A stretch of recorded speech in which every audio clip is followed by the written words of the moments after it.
Hello, wadau, ni ajeni. Uh, this is Kimball Afstran, and today we're going to create a Crud application in PHP. Okay, kwa wenye waja subscribe to my channel, please do. Actually, kusubscribe ni free. Pia kulike video is totally free. I don't cost anything. Just go ahead and do that, and I will appreciate so much. Okay. Okay, so kufanya hivyo tutahitaji text editor. For this case, I'm going to use VS Code. Okay, as you can see, nimecreate folder inaitwa Crud App na file inaitwa index.php. So you're going to need this um, text editor. You're going to also need XAMPP. Right now sijaanza, but because we're going to start from developing the front end alafu tuende kwa back end.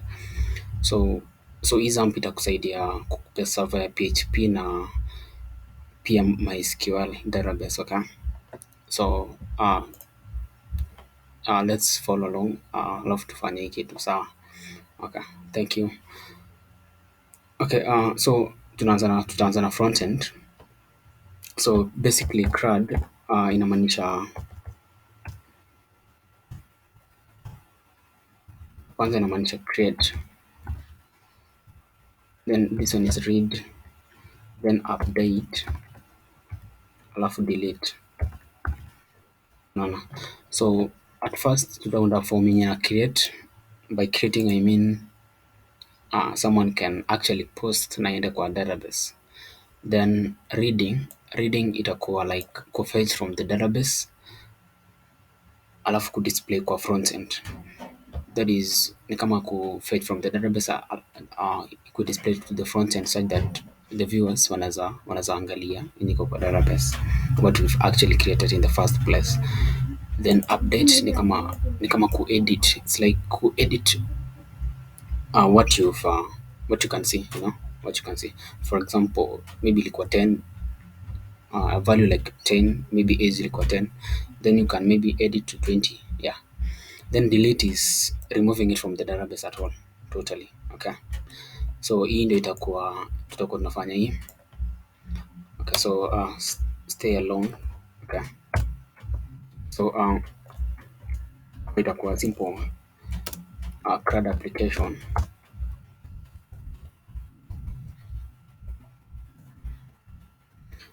So kwanza tunafaa kuunda the form yenye ita post hiyo data iende kwa database, ndio. Yeah,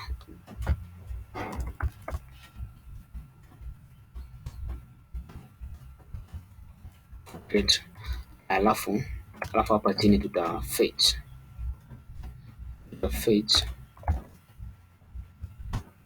data from the database. Alafu hapa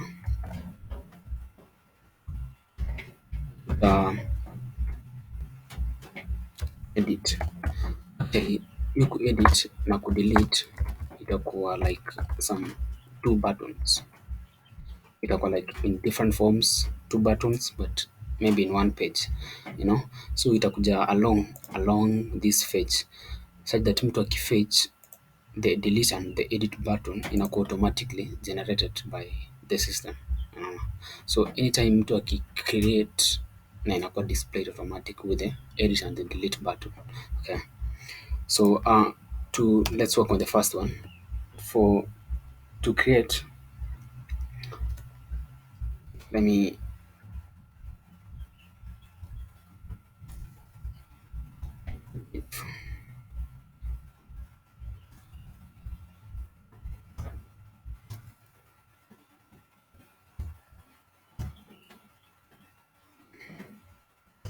then hapa kutakuwa na maybe acha nike KH1 hivi, itakuwa inasema post data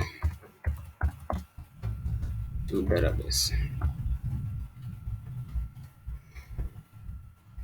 Tunaweza tumia H2 actually use H2 for that. Then Hapa kutakuwa na form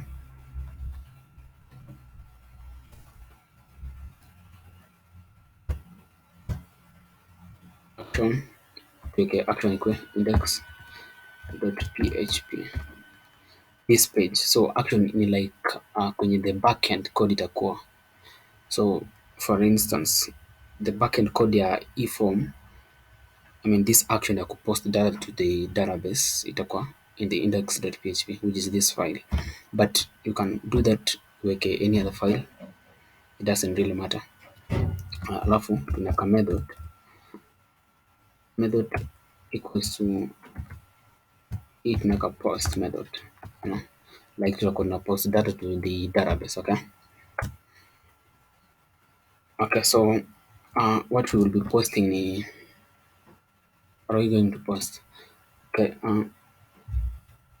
maybe mtu atakuwa anaweka the name, the age na maybe their parents name, yeah, something like that. Okay, so hapa kutakuwa na input like text, so alafu name ya input, ili the name inatumikanga like kureference from the backend. You use the name to reference from the backend.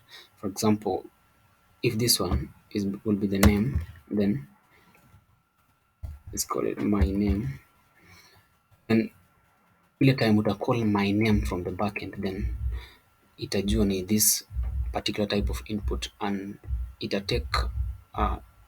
will take into account, I mean it's a retrieve the value from this particular input without confusing with another input. Okay, so actually that is the reason to append names. Okay, let me break.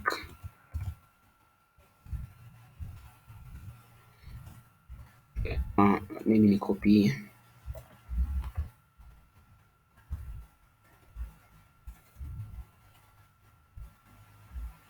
acha niweke placeholder,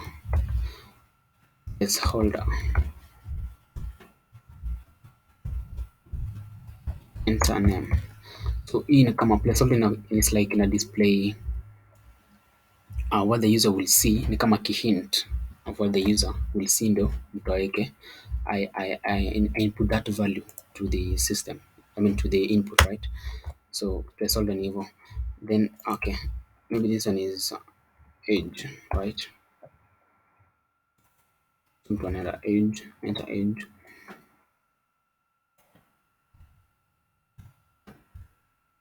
Okay, tuweke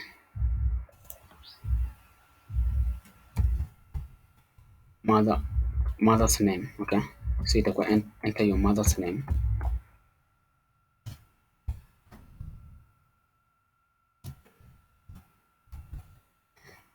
Right. Okay, alafu tuongeze ingine, maybe enter your dad's name. Okay.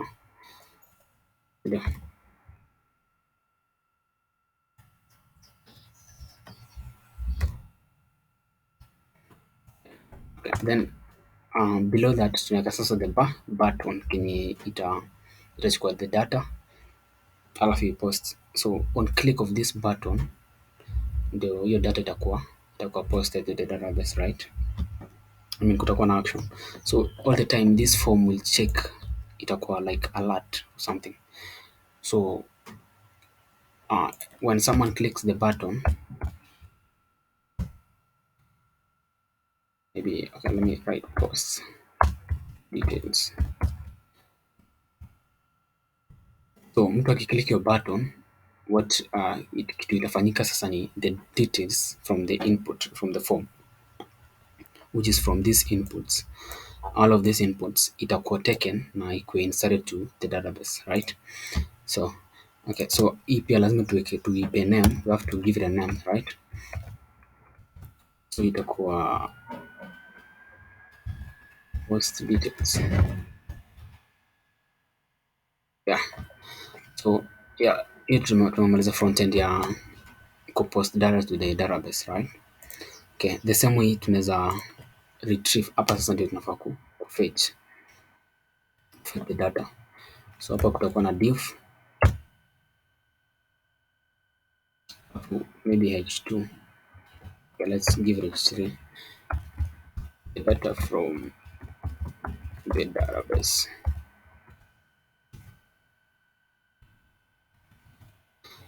Okay, so hapa ndio tunafaa ku display hiyo data, right?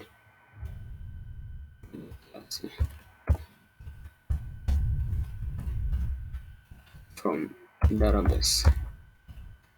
So the details from the database would be shown here, right? Itaonyeshwa hapo hivyo. Okay, alafu hapa kuna then between those details they will get to add the delete and the edit buttons, right? So okay, I'm going to create a simple another file. So to the con.php. So if file itakuwa like a connection to our database, right?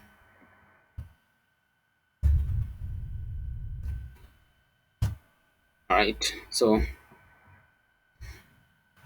kama variable niandike php tags kwanza.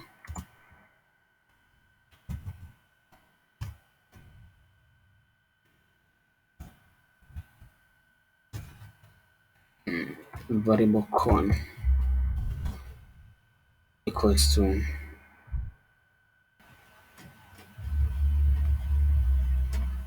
MySQLi connect.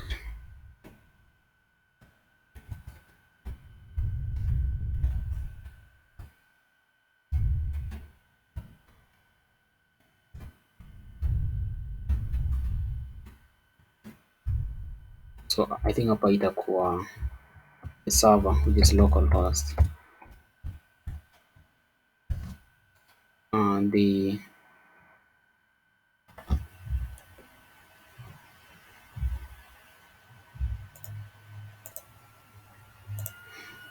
okay, so itakuwa na localhost which is the server, alafu the user which is root in this case, alafu password. My database ni null, the password is actually nothing, null, but kama database yako itakuwa na password, hapa ndio utaweka password. Then here is the database name, so tutaenda kuita Crud App. Okay, so so this variable ndio sasa tuta import kwa project, ndio kwa this file ndio to fetch the data from the database. Okay, let me write.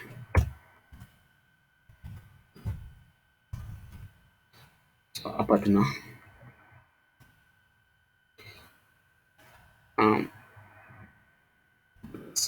con include kwanza, include, let's go once,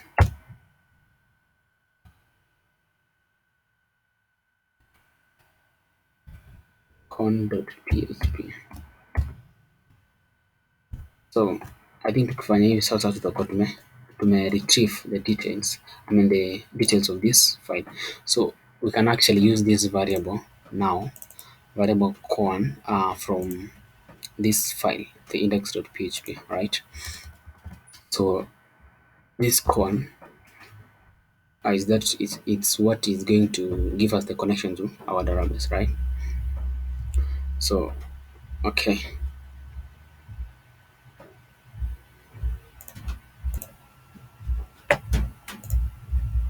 so what we are going to do now ni kufetch hizo data from the database, right? So tunafaa kuandika SQL command kwa select command because tunataka ku retrieve details from the database, right? So itakuwa select all from your table, our table kwenye tutaweka hii details sasa. Okay, acha niite post details.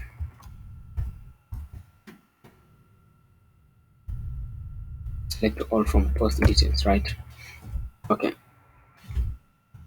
so alafu tunaweka sasa result, execute MySQLi query. Okay, MySQLi query.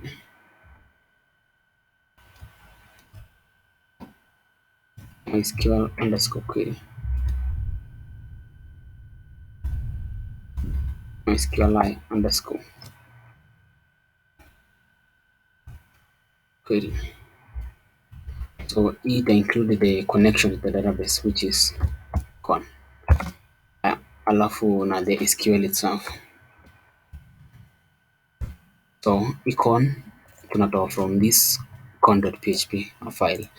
So hii ni variable actually iko hapa already.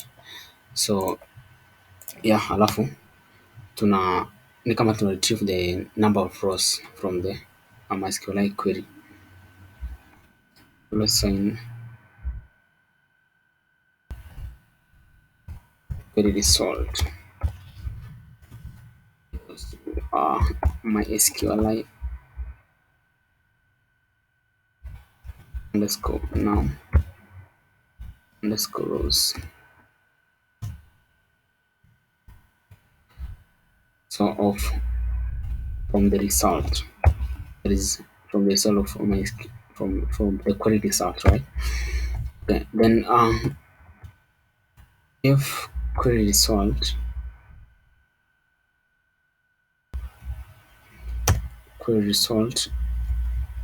same is greater than 1, that means if the rows are, if they are greater than 0 actually, that means if there are more than 0 rows in the database, then we're going to retrieve the details from the database, right? We're going to display,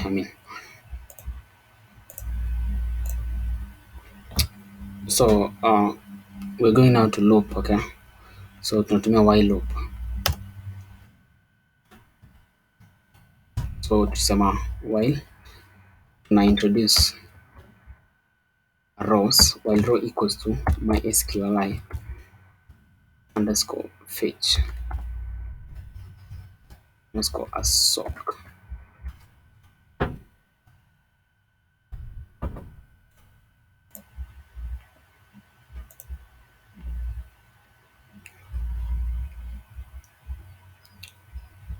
Okay, MySQLi underscore fetch assoc from the query result, right?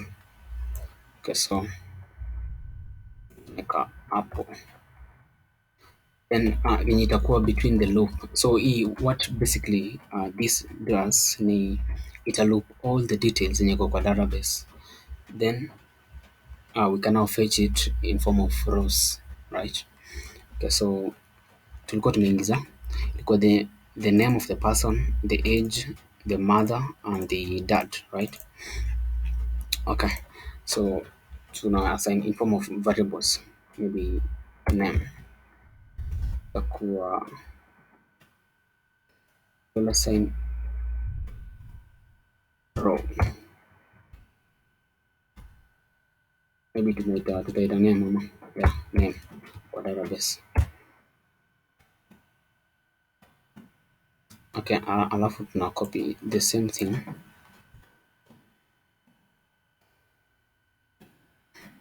I think hapa kunafaa kuwa na parenthesis hivi. Si parenthesis, equate hivyo.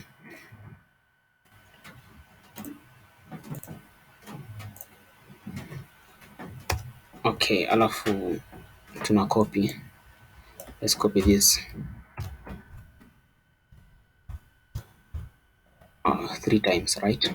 So hapa ni name, then hapa itakuwa the age. Assign the different variable names, okay? Then itakuwa mother's name. Let's call it mother name, right? Hivyo. Then dad's name. Okay. Hapa tutaita mother kwa the database. Then this one will call it dad, right? So now we can now echo out what's from the database, right? So ukitaka ku display make the echo in PHP. So we're going to display in form of tunatumia paragraphs, right? So paragraph 1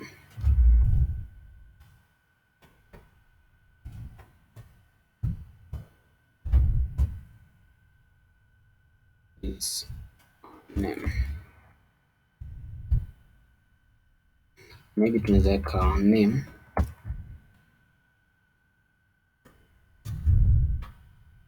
right. Alafu let me copy paste again.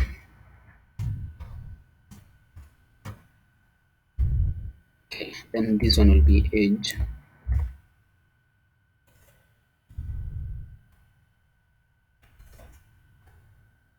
Okay, that one mother name here,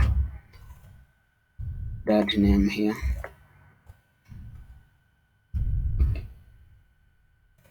Hapa ni the age. Change this to age.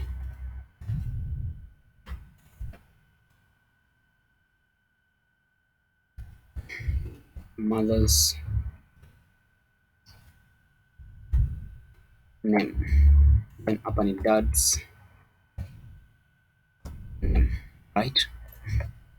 So sasa this one will echo out, it will display what we've just retrieved from our database from up here.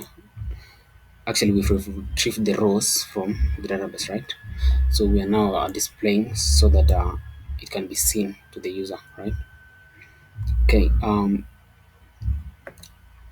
besides kutakuwa na id, tuteka id, kutakuwa na id like tuteka kama auto increment, you know, it will auto increment as a primary key in the database. So tuteka id. So let me create an input. But this one now itakuwa hidden because we don't need actually to display to our users.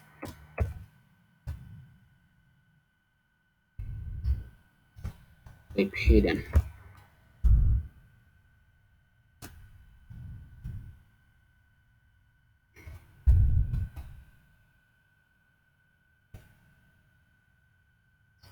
Value will be id. Okay, let's get it from the database here.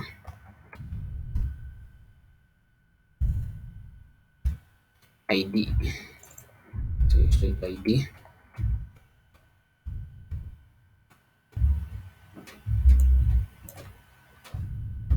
Then we just put it there.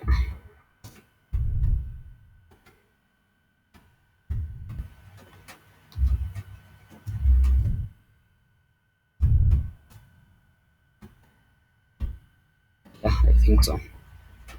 Okay, let's put it this way, right?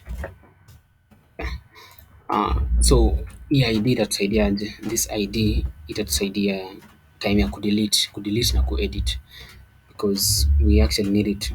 So tuweke hapa, tuna create the form.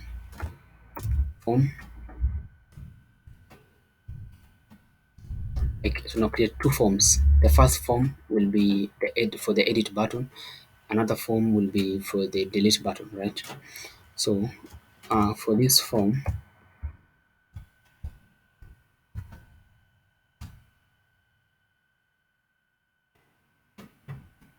okay, actually there is no need to display it on top here. You can just display it here. id, then you can give it a name as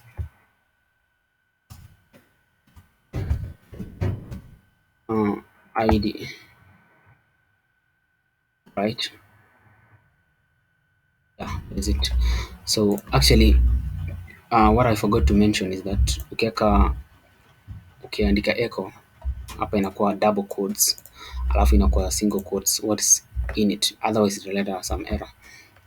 Like huko ndani lazima kukuwa na single quotes, right? Okay, so mtu ku edit, like someone anafaa ku click hiyo, maybe itampeleka new okay, or we can just add it here, right? Let's just add it here, like to create a form kwenye mtu anaweza edit. Okay. Itakuwa, you know what, there's no need. Let's just give it a link. Okay, the buttons, give it a link. Tunaipe link yenye mtu akiclick anaenda next file, na hiyo huko kwa sasa ndio anaweza edit that particular file, I mean that particular record in the database, right? So andike button,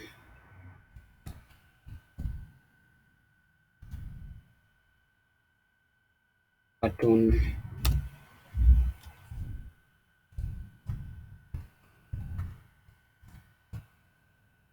hapa tuweke inside a link ahref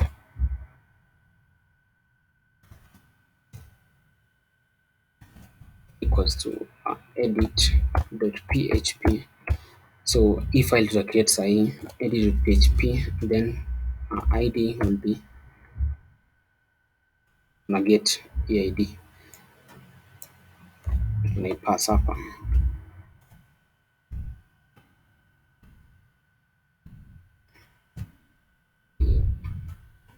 That's right. Alafu hapa tunaweka link ya closing tag, right? Then hapa ndani tunaweka edit, ndio maybe tunaweza style kiasi, style equals to tuweke color green, ndio color green.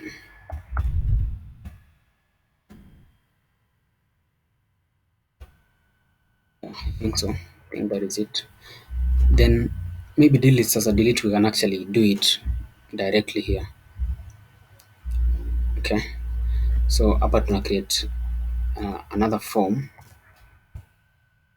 itakuwa na the delete button, right?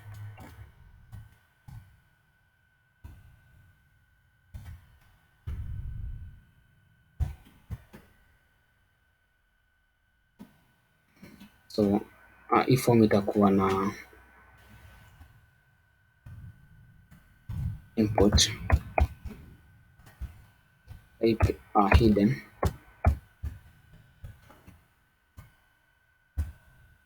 name, let's call it hidden input, right? Hidden input.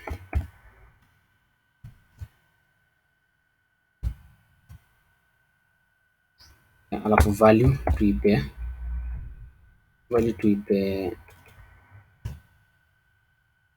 this one,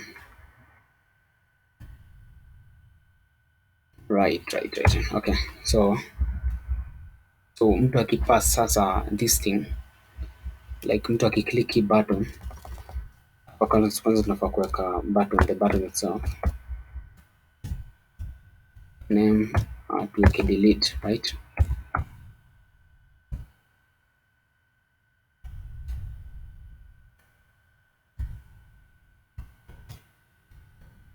Let me the delete. Okay, yeah, that's it. Then close that button. I'm going to call it delete, right? Then to style, maybe to another style, the color ya red, because mostly delete buttons zinakuanga red.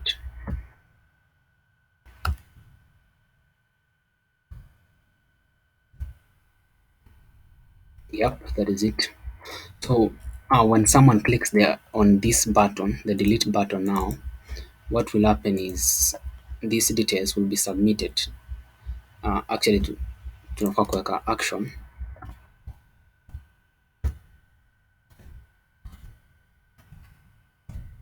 Action will be the same file, index.php. Then method will be posts.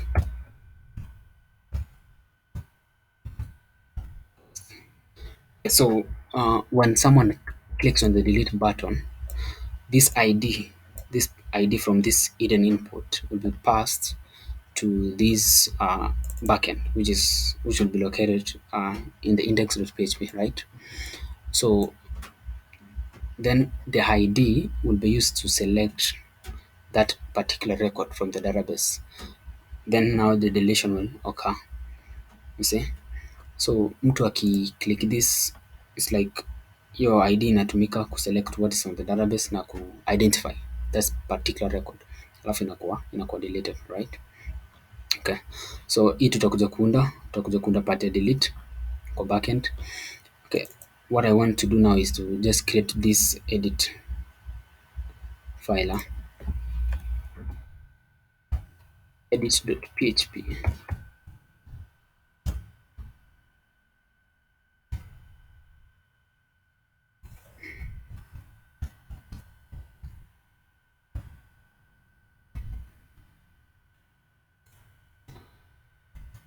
So this file sasa ni ile yenye mtu akiclick the edit button ataletwa hapa hivi.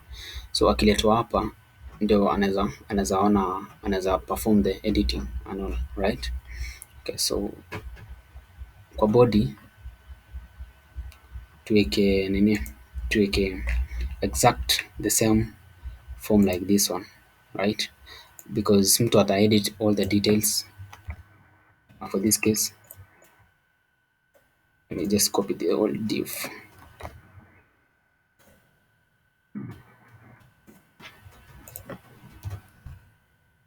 Okay, delete edit data from database. Yeah, so this is the form that will be edited, right? Then action won't be index. We're going to use the edit.php as the backend. This is where the backend will be placed, right, in this file, because now this is edit. And then edit details. So now go to edit details. Edit details, right? So okay, I think we are done with our front end. Actually, that is all we are gonna need, because we can now fetch our details from the database. We can, this is now the post form, and then this one is the edit form. So what we're left is to create our database. We need to create our database, which is MySQL for, by the way, and then fetch, I mean work on our backend so that we can post. Then we'll be able to read and delete. All right. So let me start my XAMPP and go ahead and create our database, right? So upper, the details that we are going to post will be my name, age, mother, and dad. So I'm going to use this one, age, name, mother, dad, ID. Just give it a minute, all right?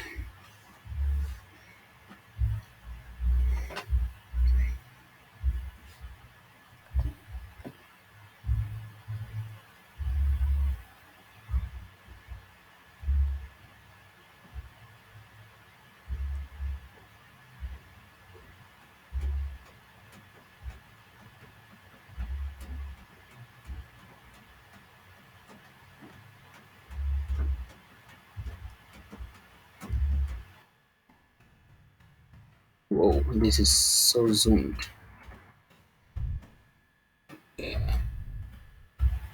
Okay, let me create a new database, right?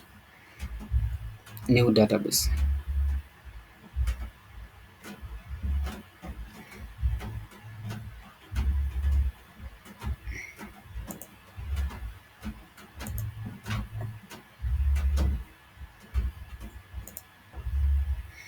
Okay, what was the name of our database? Select all from post details. So I'm going to call it post details. Wait, this is the table. So the name we're going to get it from this file, Crud App. The name of our database was this one, Crud App. Yep, database name, Crud Application. Okay, then the table name, this one, the table name now is this one, index.php, which is post details.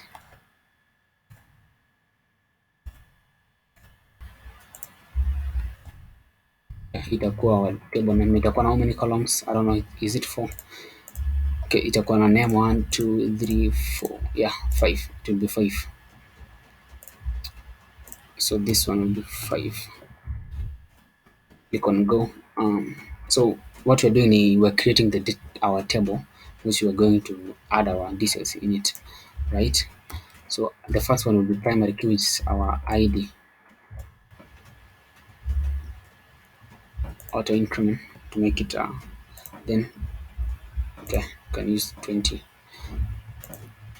Right, so caution, hizi majina lazima zifanane exactly venye iko kwa database, right?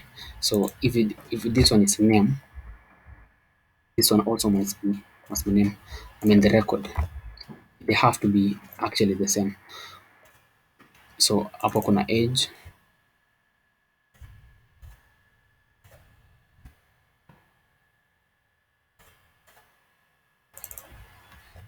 kuna mother, I'm just copying and pasting, right? Hapa kuna dad, yeah,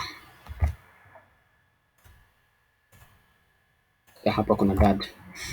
So hapa tuweke varchar characters, it will be in form of characters, right? So tuweke 20.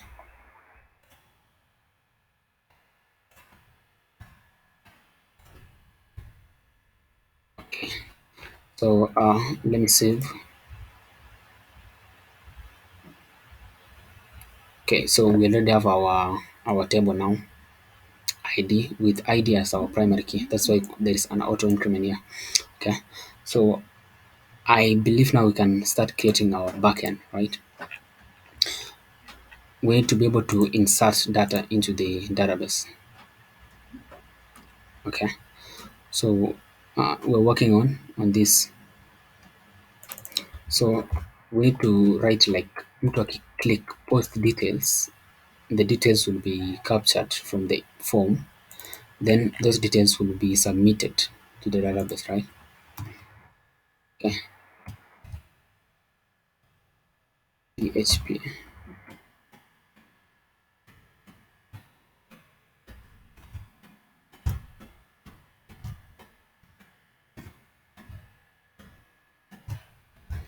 If set lesson underscore post.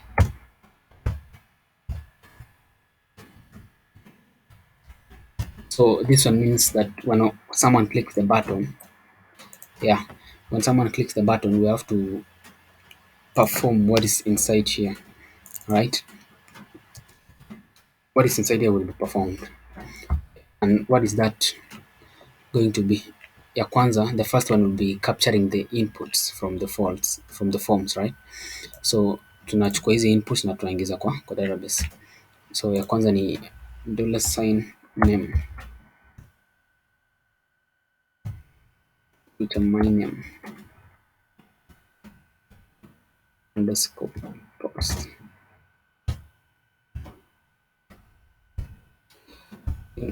The name of the field, this one is the name of the field from input. Oh, actually my name. So this one is my name. So make sure easy in my name inafanana exact na the name of the input, the name of the input field from the HTML. Okay, so lazima ifanane ndio iweze ku retrieve the details. Okay, then kuna age. Okay, let me copy and paste faster. 2, 3, 4, yeah.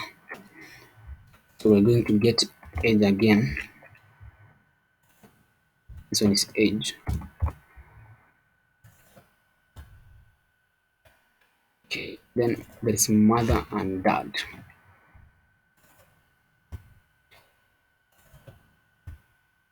Then there is dad. So now these details have been retrieved from the forms. Now we are now supposed to insert into the database, right? But first of all, we need to include the con.php file because it has our database connection, right? Let me place it there.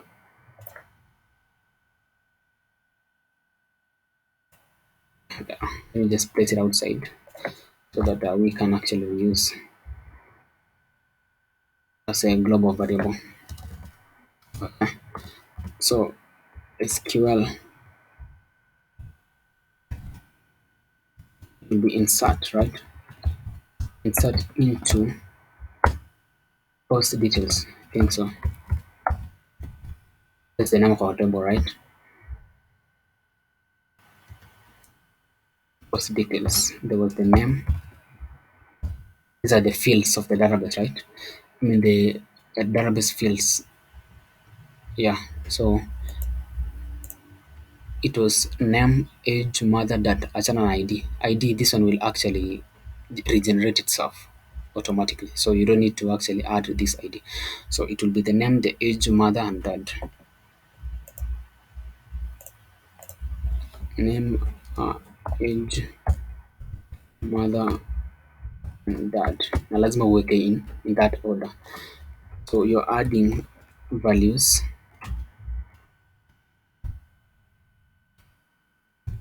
So itakuwa actually 4 values, right? Okay, so ya kwanza ni the $sign my name. You're adding this, what is assigned in these variables into the database, right? Okay, then age, let's copy and paste here.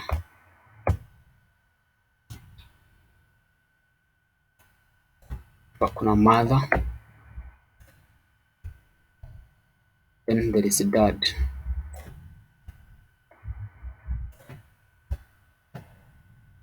Yeah, so it's our SQL. Yeah, then maybe you can create the result now, which in this case will be my SQLi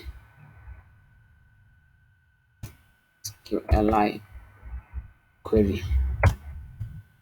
It'll include the connection, right, which is con, variable con, and then a $sign SQL. Then now, if result equals success, then we're going to maybe display an alert, right? So if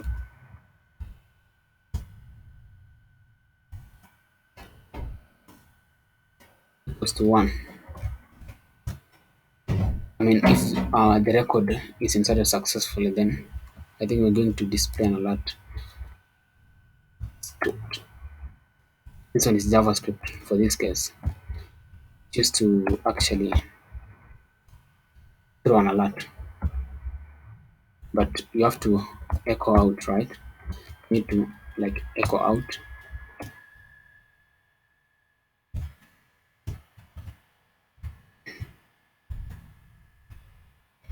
an alert.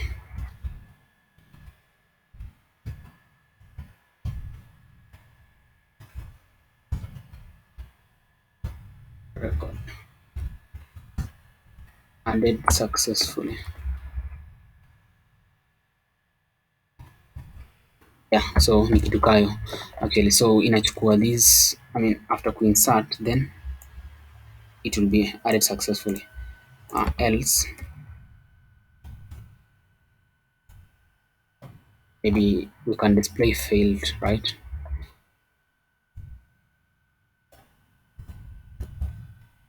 Yeah, failed. So I think that is all we need to insert our data to the database, right? So we need to, okay, let me restrict this so that someone cannot submit the form when it's null, right?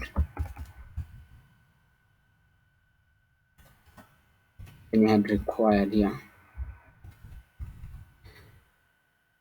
So this one is just a way of restricting to and making sure that users actually input something in the input fields to avoid submitting null values, right? Okay. So let me try to run this.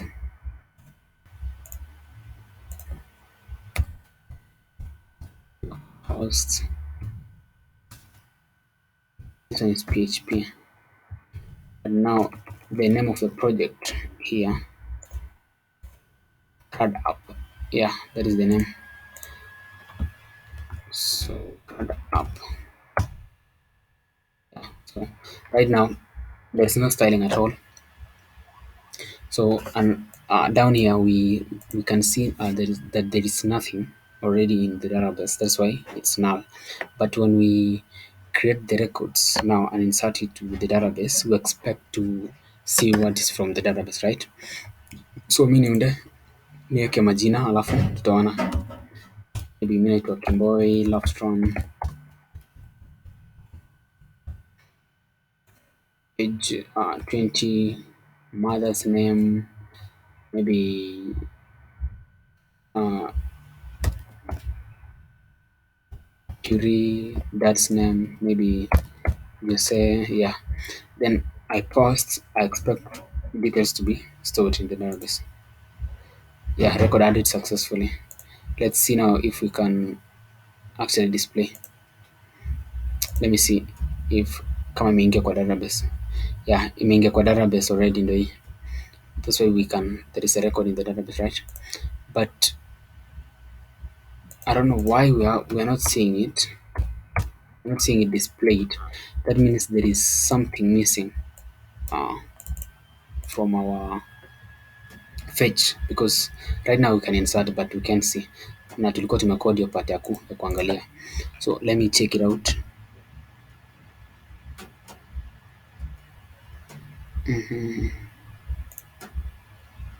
Okay, let me remove that and refresh again. MySQLi underscore fetch assoc expects parameter 1 to be MySQLi result line 58.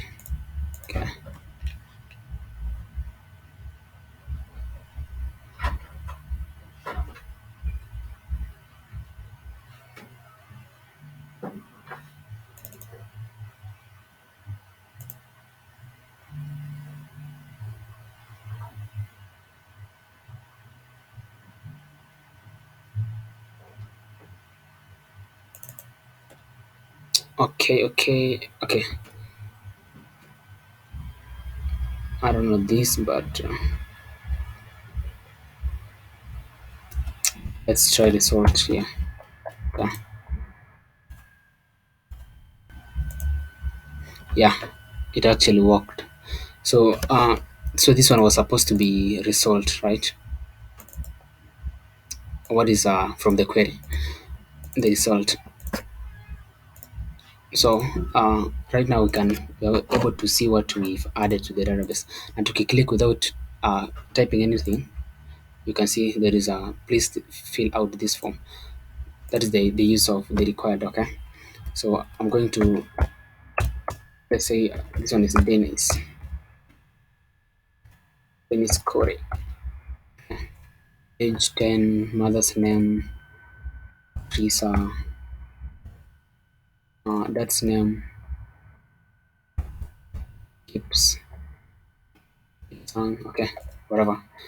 Okay, we do that, then you can see that it gets displayed, right?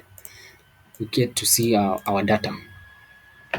Okay, when you click delete, this one we've not hatujaandika bado code, so but when we click edit we expect to be taken to a new page, right? Yeah, na you can see that the id imekuwa passed, so hapa ndio hii ndio inafanya hiyo kazi ya kupass the edit, this one, right? Okay, so let's work on the delete, right? So delete, the name of the button is delete. Tutakuja hapa to repeat the same thing again. If we set $_ underscore post,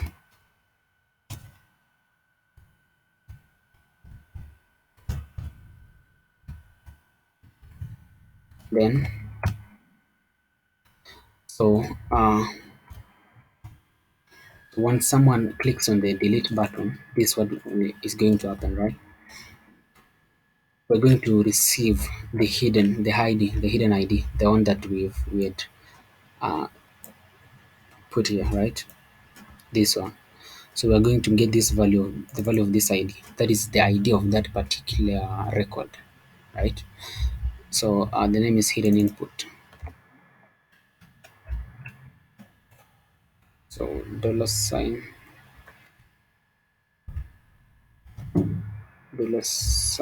underscore.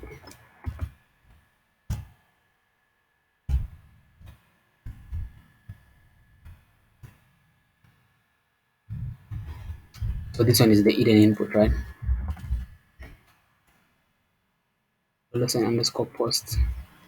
So now we need to like delete the record where whose ID is we're getting from this hidden input, right? So hiyo ID ndio tunafaa kutumia kudelete. So $SQL itakuwa delete from the table which is post details. Delete from post details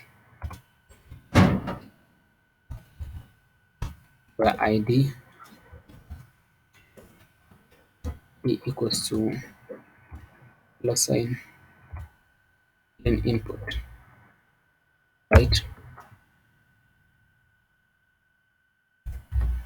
Yeah, I think that is it. Then now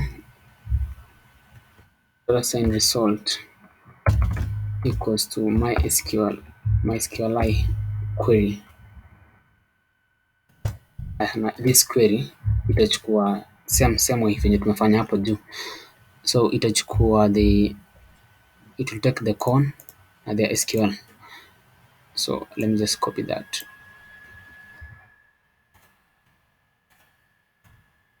I'm hata ni copy tu. Okay. So then now if result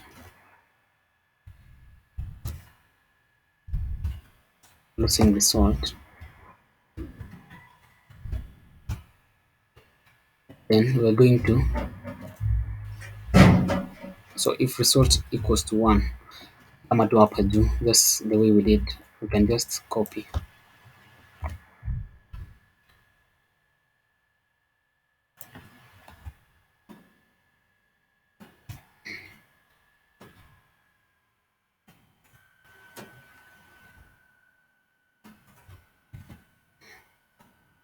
So if the record is deleted successfully, we're going to display deleted successfully, right?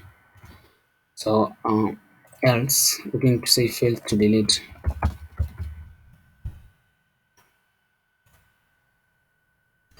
Let's try that.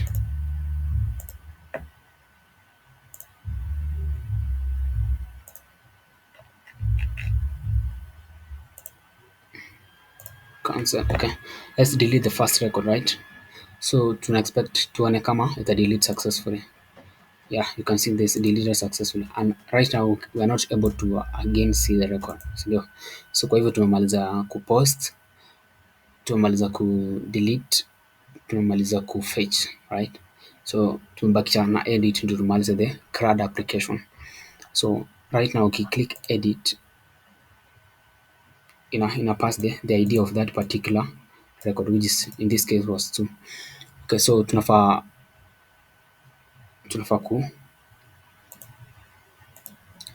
ku create the edit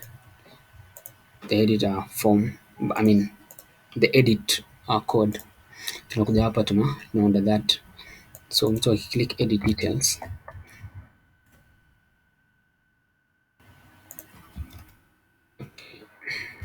mke hapa chini.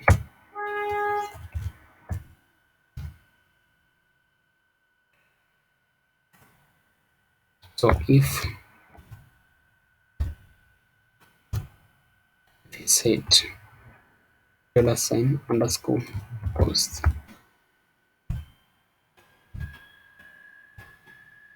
So mtu akiclick that button, this is what is going to happen. Unafaa ku fetch these details, right? So we need to get them from the forms.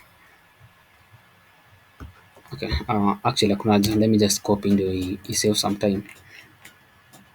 Just copy them here. So my name, yeah, hivyo. Then tunaandika sasa the SQL query equals to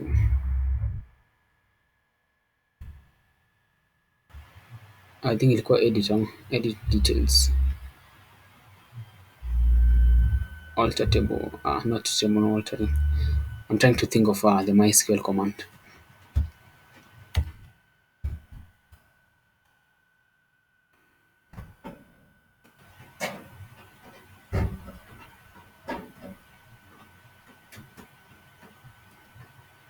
Edit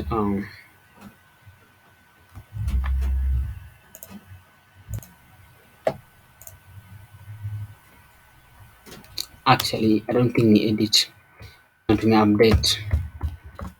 That is the SQL command, update table, update table post details, then itakuwa set. Kwanza ni set my name, set name, right? That's the name of the record yenye iko kwa the database. Set name to be my name, this new my name now, right? Alafu tunaweka comma, age the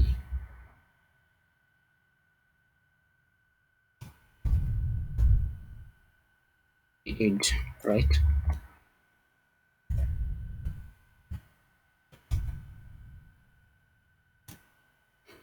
Okay, then mother to be $sign mother, sindio?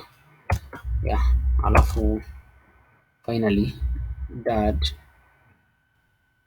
to be $sign dad. Okay, let me break this ndio ionekane dad. So hapo kutakuwa na where id equals to, we need to get the id. So utasema $sign gotten id equals to $sign underscore get id. So actually this is a way of getting $sign get. That's a way of getting from the URL. How to get these two from this URL, right? So you need to use the get. So where id equals to $sign gotten id.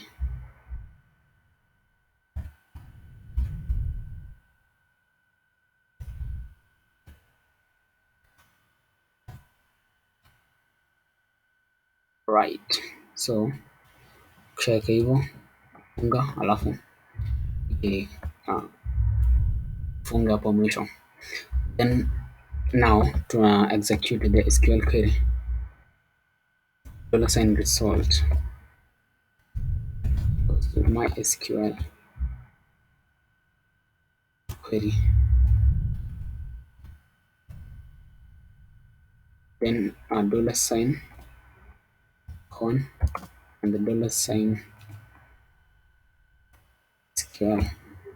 Yeah, so but tunafaa kuimport ni kuinclude the connection, the database connection to this file. So tunafaa to include underscore ones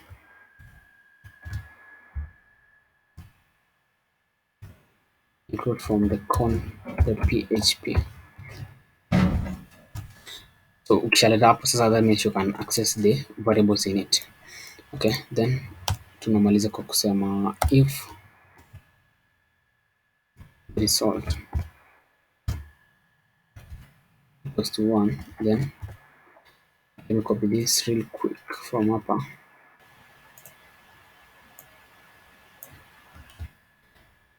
Yep. So ka result ni 1, itasema hapa instead of added naweka edited. Okay. So let's try to edit, but first of all let me restrict equal na required.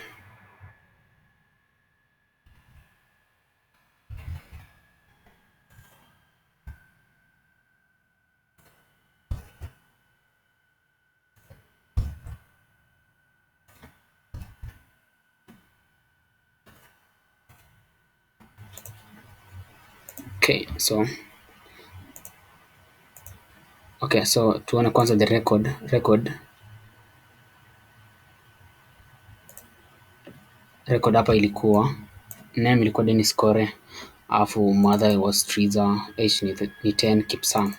Okay, so let's click edit, tuweke the name to be Kimboy Lafstrom, age tuweke 20, mother tuweke Puri, dad tuweke Jose. Okay, I don't know kama imeedit.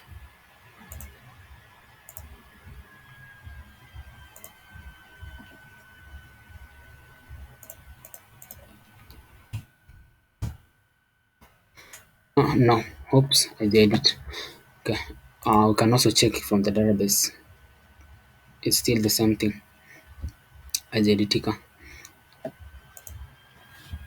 Then that means tuko na issue kiasi, there has to be an issue. I just don't know what it is, but let me try to see. So this is our edit.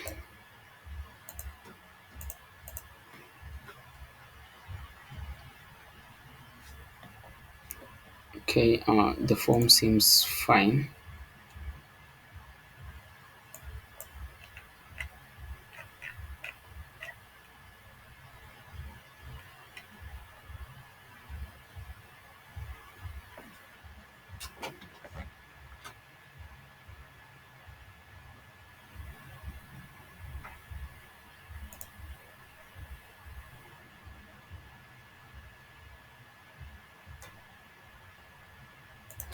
Okay, let me get rid of that.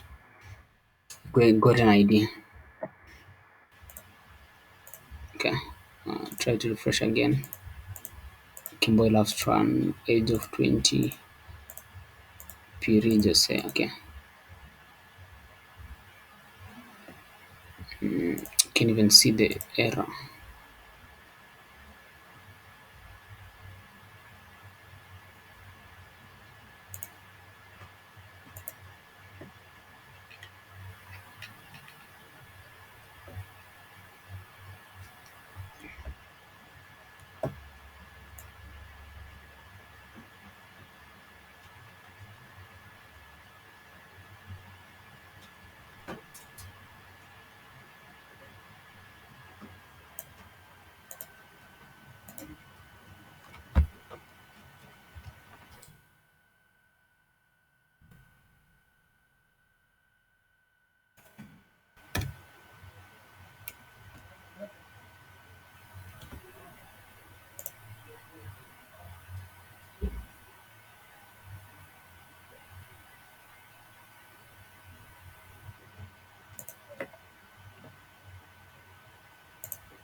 Yeah, actually I think nimerealize kwenye shida iko. So shida hapo, unaona hapa nilikuwa nimeweka small letters, inafaa kuwa capital letters. So it has to be capital letters, underscore post. Okay, so let's try again. uh this one, 20 Puri Jose. Okay, failed. Undefined index ID.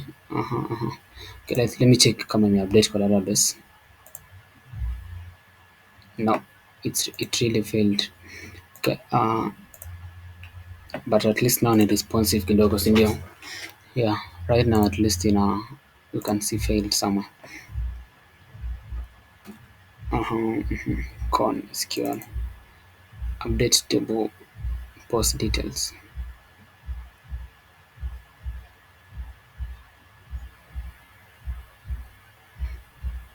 Okay, hakuna table actually, tunafaa kutoi from the command itself, right?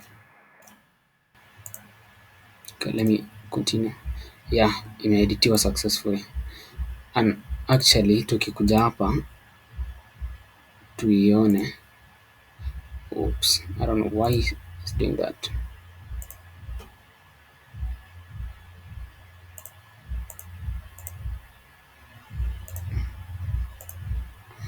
Yeah, it's edited. Okay, let's try again. Where the issue is.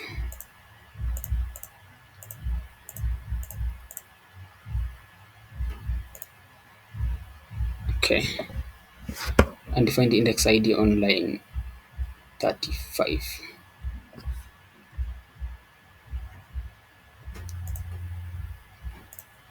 Okay, you know what? I think we can fix that kwa kuweka edit.php.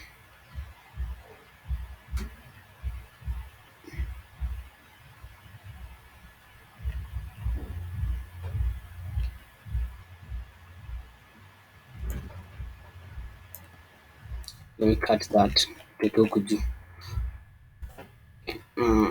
Tuweka hapa juu.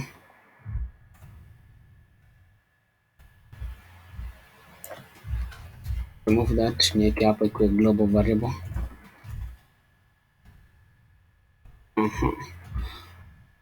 So then ituweke form action edit.php, then tuweke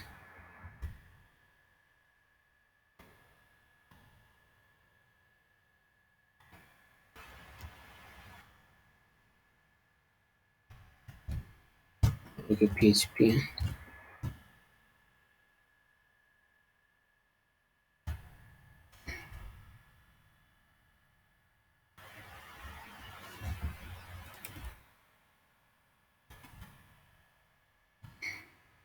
What? This one we can just location. We can, instead of after success, we can just use location to replace. Location dot replace.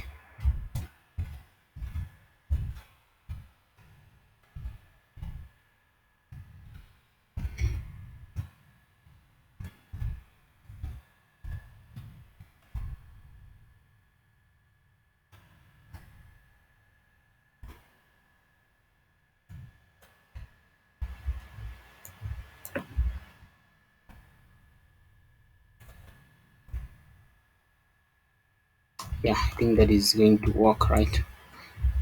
I think so. Ngoja. ID equals, yeah, so that it will take back to where in URL we're trying to actually fix this problem and define the ID, so that after refreshing it had to take your place. Let me try to resubmit. Record edited successfully. Yeah, okay, let me try that. Bado something is missing. I don't know why, what that is.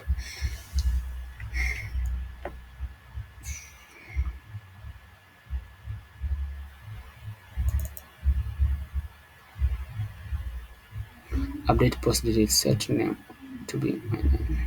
age to be age.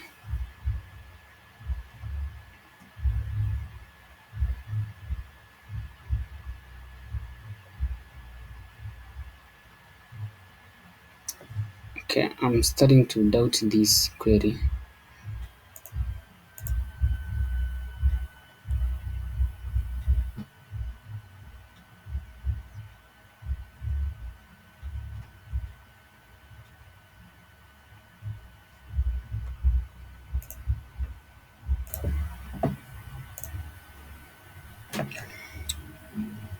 Okay, so I think I figured out where the problem is. The issue ni kutopata hii this gotten ID.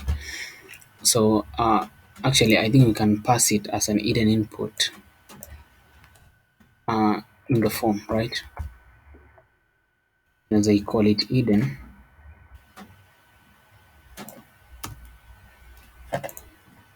name tunaweza ita hidden input. We need to like pass this from the form inge kwa the backend. So then from there now we can redirect our app. Otherwise everything is just okay. Then our value will be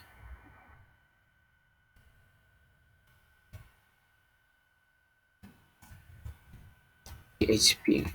We're supposed to like get right. So itakuwa value id equals to $sign underscore uh, get id. Yeah, then we echo $sign id.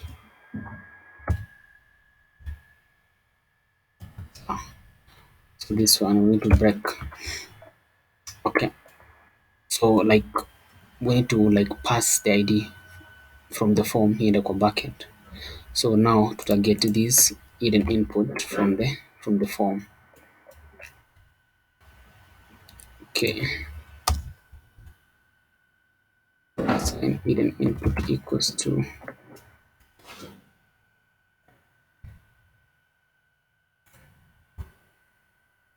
then instead of my name itakuwa hidden input, right? So this one now after pass ikuje instead of gotten id tutaweka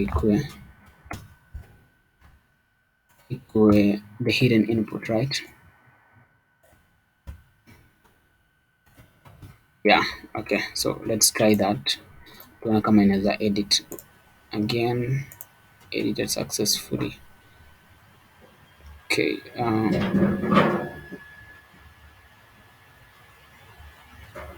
come on.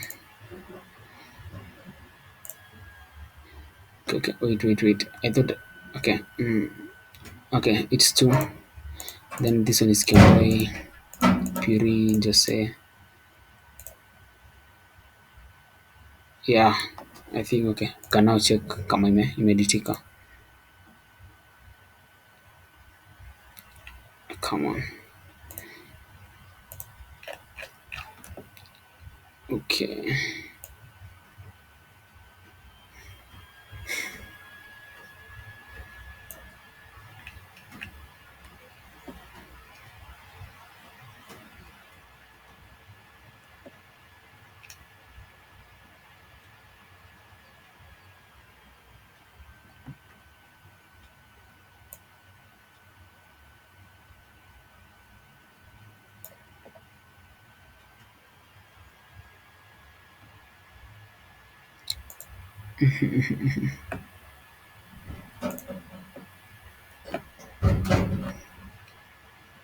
So this one.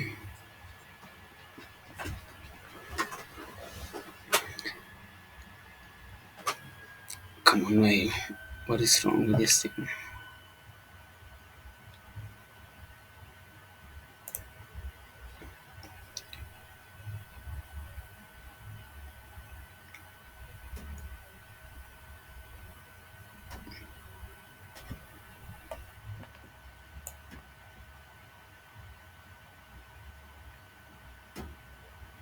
Okay. Oh, all right. So we need to pass the ID instead of now. We need to pass the hidden input as the ID, right? Okay, yeah, makes sense. So we have to pass the hidden input as the ID in the query, right? Okay. Okay, let me get rid of this. So no need of having it. Okay, then this one we can put to be type hidden. Okay. So let me try to refresh it. Then edit this one. Yeah. So okay, let's see now.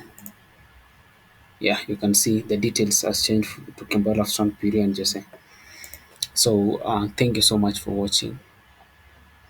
Leave a thumbs up and appeal subscribe to this channel. It's totally free, and besides, I will appreciate. Okay, so thank you.